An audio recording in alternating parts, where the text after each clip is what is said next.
Did you do something good this week? Did it make you a good person? We love good stories, don't we? We love stories about good people, about heroic people, don't we? Think about the movies, television shows.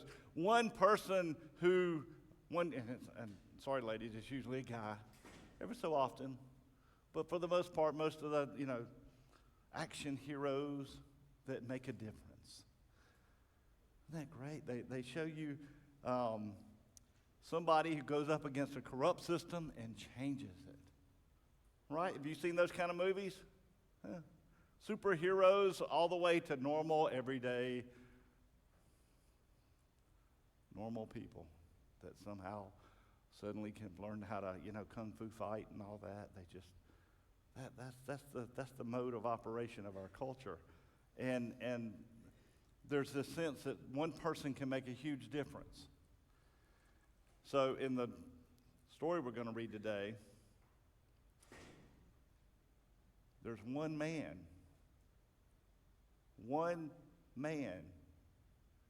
who goes up against the system. And what do you think the system thought when one man went up against them? You have no chance. We're the system. We're the bulldozer. You're the little nothing. And the bulldozer's going to run you over. Because that's what it always does in reality. Not on TV and not in the movies, but so often in reality, that's what you really get. Because so often, life has a way of breaking people. I'll give an example. This past week, it came out that Philip Yancey, has anybody ever heard of Philip Yancey? He's a writer, prolific Christian writer. Did I lose something got unplugged, it feels like. There we go. Whatever it is, just came back on. Anyway, but Philip Yancey is a prolific Christian writer. I've been to a conference. I've met like hello type, met the man. Okay, is it me or is it you? It's the system itself. The system itself. Well, I'll yell. You might have to come up front. How's that? But Philip Yancey had signed my book, and what's so amazing about grace is one of his book titles. He had an 8-year affair that just came out. 8 years with a woman who wasn't his wife. And you're that's not an accident. That's not I lost my head for a minute. That's a planned 8-year affair. And there you go, another what we thought was a pretty decent man. Yeah, you see this so often. Well, in Matthew, it explains why this happens so often. Flip over to chapter 4 in the Gospel of Matthew. Last week I told you were chosen by Jesus, which is a beautiful thing. At his baptism, he said, I'm going to get in the muck with you. I'm going to get in your sin. I'm going to join with you. I'm going to be united with you as human beings.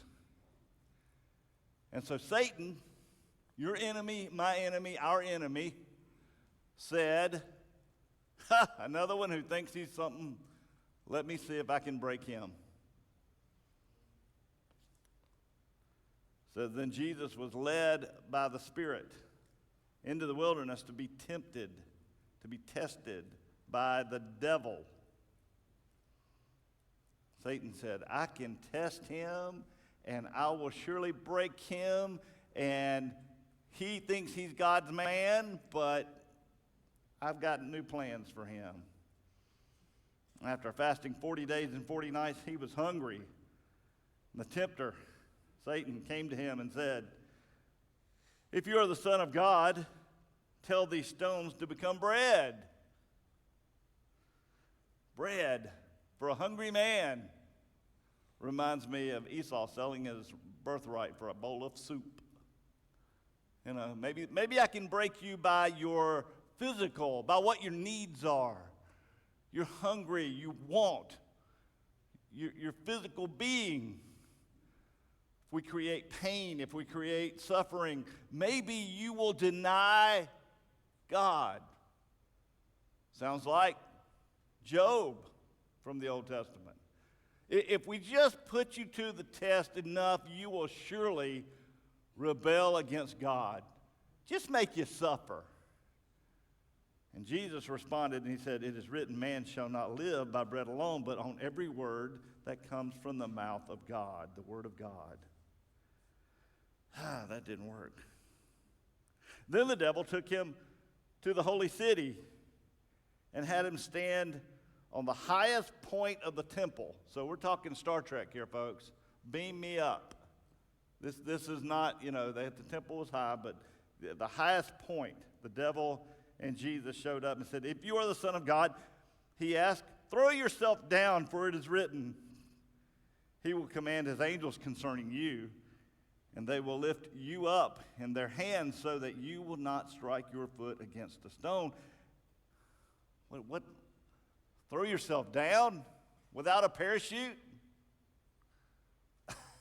Anybody want to go up this afternoon and jump out of a plane without a parachute? No, I don't think I want to sign up. That, and to many of us, that seems very logical that you go, I get that he's not going to he's not going to throw himself down from the top of a building, right? That'd be suicide. That's crazy. Only crazy. Why would he even, that's not a temptation. But what if there's more to it? But what's the rest of the story, as Paul Harvey would say? Maybe it has more to do with the issue of who's in charge. God or you? Maybe it's an issue of how you see God. Is God here to serve you? Is God here to be your butler? Is God here to be, like your vending machine? I say this, and it's easy to go, no, but if you really think about it, how often do we go, I've made plenty of bargains with the Lord. That started out, early. I won't ever do that if you just, Lord, get me out of this situation when we were kids. It eventually turned into college, and I remember walking, I got to laugh. For those who don't know, I don't drink alcohol because my father was an awful alcoholic, my grandfather, and so I just stay away from this stuff, right? Maybe a better person, hopefully. But I know I might have a propensity to drink too much. But boy, when I was in college, I would walk by that restroom and hear people calling out to God that they would never do this again. If God would just help them out of this. I called it worshiping at the porcelain throne. That's what they were doing. God help them literally. But that's that. Oh, Lord, I will go to church every Sunday if you will help my marriage, or you will help my this, or I will give. If I give, Lord, I expect good things back. In churches, some churches play on that, don't they? Have you ever heard churches play on that and go, if you give more, God will bless you more? I hate to break this to you. That's not biblical. I just need to do a whole series on that's not biblical. Just go through listing all the that's not biblical, that's not biblical, that's not biblical. But that's that sense of, but here's the thing. Who's in charge? God or you? Well, I run my own life. That's what. Am I out again? I just need to come jump in the. Do I need to jump in the floor? There we go. But who? I run my own life. It's what I choose, what I want. But who's in charge? Do you really see your life as yours, or do you really see it as God's for you to serve others? See, that's the temptation, and it's a big temptation for culture like ours right now, where you have so much stuff. Speaking of stuff, let's move on to the next one. Jesus says, basically, after he said, it is written, for it is written, he will command his angels concerning you, and he will not lift up their hands, so that you will not strike your foot against a stone. And then Jesus answered him and said, it is also written, do not put put the Lord your God to the test. Again, the devil took him to a very high mountain and showed him all the kingdoms of the world and their splendor. All this I will give you, Satan said, if you will bow down and worship me. You too can have power and prestige and fame. Just bow down and worship Satan. Pastor, that's silly. People don't do that. They don't. Now here's the thing. Maybe they do in some places that you don't know about and I don't know about. Maybe you've met somebody who's a Satanist. When I was teaching at Camp Lejeune area years and years ago, I was teaching college class on Old Testament or New Testament, and next door, they had to, during one semester next door, the Wiccan met. They had to allow all religions to have a space. You know, the witches. I'm like, what are they talking about? I want to put my ear to the wall. No, what are they talking about? I don't know. But they were worshiping. And you say, well, people don't really, but we don't bow down. And here's my thought on that. Satan, the word Satan, literally means the other. If you are literally chasing the other, anything other than God with your life, you have bowed down to some degree. That's a hard one, because all of us have. See, that's where we fall apart. We as human, would Jesus do this? And the answer is no, he will not bow down. Jesus said to him, away from me, Satan. For it is written, worship the Lord your God and serve him only. But we sure find lots of idols and things to serve, even in the church, people. I'd love to tell you we're immune. We're not. Our job is to recognize when we are chasing when we are chasing the money, the fame, the busy, everything else but God. That's the hard part. And then the devil left him, and angels came and attended him, because it was tough. And this is the only good man. God alone is good. Father, Son, Holy Spirit. Jesus is sinless. Jesus is the only one. He's the hero of the story. He's the hero of this universe. And this is the moment he's being tested. And you got to look at it like this. Satan and his minions did not understand what was going on. They thought he's just another Moses. He's just another Elijah. He's just another prophet. He's just another. They did not. They knew he was the Son of God. They knew he had been, the dove had descended on him. They knew, but they didn't understand. They thought if we can't corrupt him, we will kill him. And that's where it starts, right here. We can't corrupt him. We shall surely kill him. That's the view of the, I've told you this before. If you step, back a bit, take the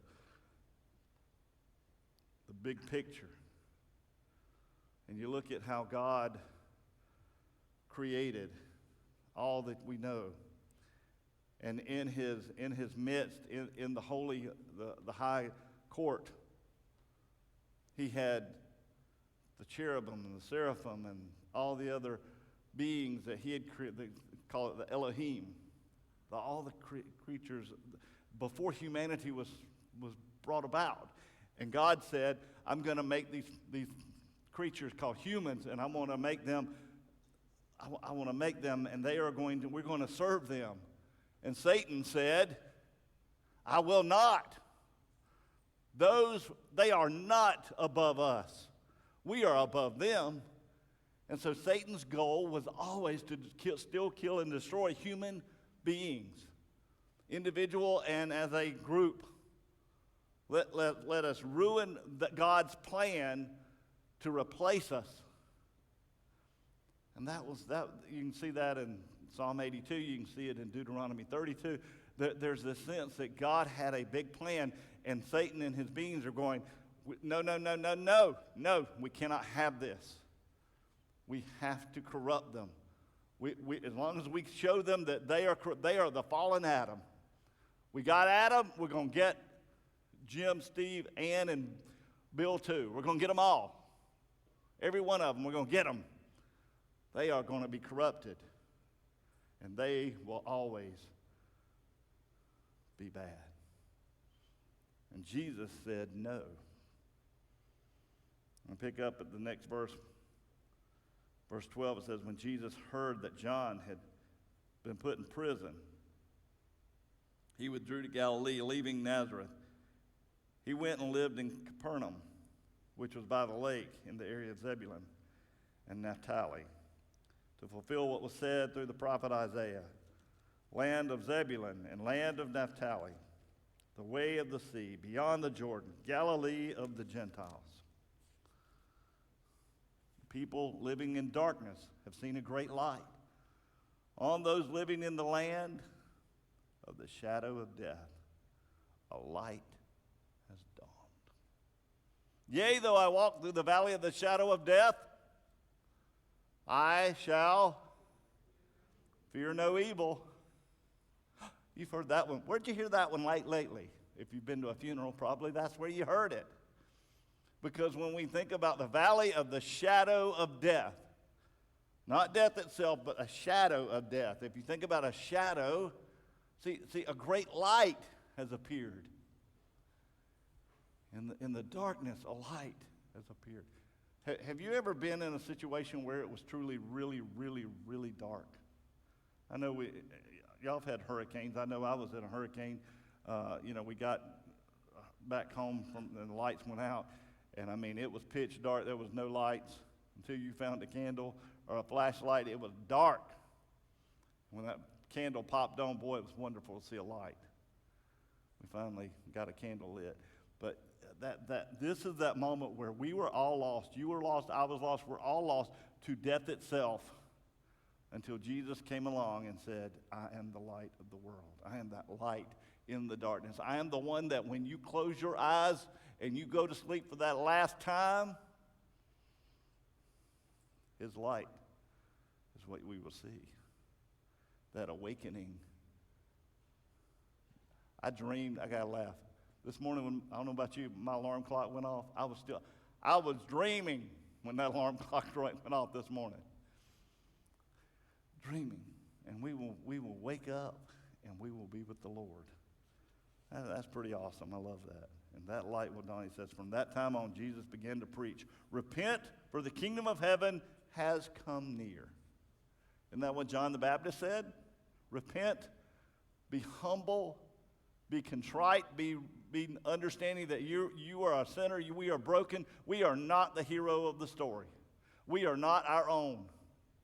My soul does not belong to me. My goods do not belong to, nothing I own belongs to me. It is all my Lord's. I'm just here borrowing it for a few minutes. It says, as Jesus was walking beside the Sea of Galilee, he saw two brothers, Simon called Peter and his brother Andrew, and they were casting net into the lake, for they were fishermen. Come, follow me, Jesus said, and I will send you out to fish for people. At once they left their nets and followed him. I love that. I always think of zombie for some reason. I think they went, cast their net, and he said, follow me, and they went, yo, small, No, they didn't do that. Likely they had already met Jesus. They knew Jesus, and they understood. But what they understood, what the author is telling you, Matthew's telling you, is the call of Jesus is so radical and so important, you don't hesitate. You drop what you're doing and you follow him. That's what he's saying. Drop what you're doing and follow him. Going on from there, he saw two other brothers, James, son of Zebedee, and his brother John. They were in a boat with their father Zebedee, preparing their nets. Jesus called them, and immediately, the word immediately, they left the boat and their father and followed him. And again, I got to laugh. Isn't that Forrest Gump? When Lieutenant Dan showed up on the pier, he just gets off the boat. The boat's still going. Forrest just jumps off the boat and swims over to Lieutenant Dan. Yeah, he says, "Hey, Lieutenant Dan." They're like, "Hey, Jesus, we're here. We're so excited to be here." I love that. So Jesus is gathering, and here's the thing: what we don't sort of get at this point in life. Jesus is radical in the fact that he looks for people to go with him. Other teachers, rabbis, important people held their seminar and expected people to come to him. You see that there's a difference. Jesus actually, and here's the thing, who would recruit fishermen? Have you ever, anybody fish? Anybody here fish? You like to fish? Yeah. Fishing is a very silent sport, activity. You're not like engaging people. It's not like you're walking up to people and saying, "Hey, you got any fish?" I mean, you're not talking, you're sitting there. Or in this case, you're casting a net and you're on a boat. Or you're fishing, with a pole. I mean, whatever you're doing, it's just not a personable kind of career, right? I mean, maybe if you take it and you're a part of the selling of it. But the idea that you're getting, and honestly, fishermen, I don't know about you guys, but I used to live in Jacksonville in North Carolina, and we had a lot of fishermen in there. And I walked out to the docks to see them bring in the catch. And I don't know about y'all, but that was some colorful language. They knew every four-letter word. And it's like, these aren't okay, if you're going to recruit, these are not the guys that the Fortune 500 companies are coming to find. These are fishermen. And as Matthew, a tax collector. I mean, these are ordinary, average guys type thing. And so he recruits them, and here's what he does with them. First thing they do, says Jesus went throughout Galilee, teaching in their synagogues, proclaiming the good news of the kingdom, and healing every disease and sickness among the people. Disease and sickness. Basically going to the areas where people were suffering, going to the hospitals. They're like, "We left fishing to go do this." News about him spread all over Syria. And people brought to him all who were ill with various diseases, those suffering severe pain, the demon-possessed. Anybody want to sign up to do an exorcism? I got a book. I kid you not. I have a book that teaches how to do an exorcism. But it warns you. It says, if you read, because it has a foreword and a few chapters ahead, it says, once you get to this one particular spot, it says, if you read further, people with demonic possession may seek you out now that you know how to do an exorcism. If you're not ready to do this, do not read further. That's where the bookmark is. Now, I've laughed about that. And I don't know what you think about it. But I take it serious. And I keep going, one day maybe I'll do that. Maybe I'll read forward. I'm just wondering when that day might be. Anybody want to sign up with me? You ready to go do it? I love it. That's awesome. Maybe we need to. The world we're in now, my goodness. But that's the case. It's that demon-possessed people showed up to Jesus, those having seizures, and the paralyzed, and he healed them. Large crowds from Galilee and Decapolis, Jerusalem, Judea, and the region across the Jordan following him. They all showed up. Oh, man, Jesus is a good guy. He can do that. Maybe we can do that. But do you notice Jesus is the one, the only. And at this moment, he's recruited people to come with him. And he says to you and to me, come with me. And that's what we're doing. We're following the Lord. I'll tell you a real quick story. And this is why it's so important as a church. to know that it's not about one of us, but it's about all of us together. A guy named Jonah, this is a true story. Jonah Jones is his name. He grew up in California. His parents were into drugs, literally drug dealers. They dealt drugs. He says as a kid growing up around it, it was constant. He was exposed to his first taking of drugs at 8 years old. He was abused. He was abused sexually by friends that would come to his house to buy drugs and for the, quote, parties they had. Called them Coke parties back then. I'll never forget, my brother-in-law was invited to one. I swear to you, he said, "You're going to have Coca-Cola?" And the guy's like, "No, cocaine." He's like, "What?" He's like, "No, I don't want to go to that."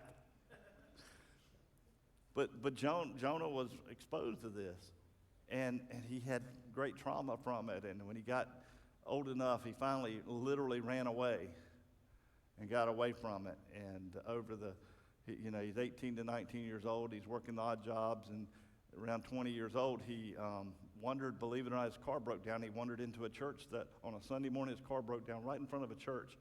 And it was a Baptist church, and he walks in, and he literally said, "This is weird, but I need help with my car, and I don't have really much money, and maybe somebody knows how to fix it." He said, he wasn't looking for money for, say, a handy. He was looking for somebody who knew how to fix a car. And he said, I walked in, and service had sort of in the middle, and so the preacher was preaching, and he said, he sat down to wait till the service was over to, get somebody's attention to come help him with his car.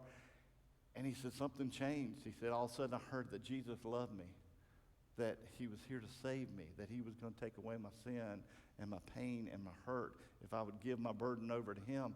And he said, from that moment on, he said, I know that, he said, it didn't happen. The moment felt immediate, but the process took time.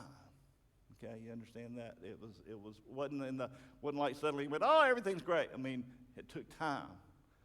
But he knew immediately that this Jesus was somebody he wanted in his life, because he'd never been to church now. He understood what a church was, but he never been.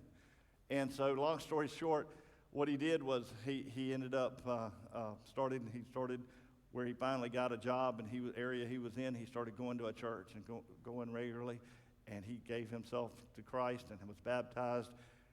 And here's the neat thing. True story, what he does now for a living, he went and got his degree. He went and got a counseling degree. He said, it took him years to get through his trauma and what he did, what happened to him. But you know what? He helps people now. He's out there counseling, helping people get off drugs, helping people find Christ. Because his life is not his own. His hero showed him that life is not about being served. Life is not about what he got, his fame, his fortune. You probably never heard of a man named Jonah Jones. What a name. I read it, I said, is that real? is that the real name, Jonah Jones? But yeah. And I love that, a true story of somebody who discovered life beyond themselves. You are loved. You are special, and God says to you, you're chosen. But what are you chosen for? To give your life to him.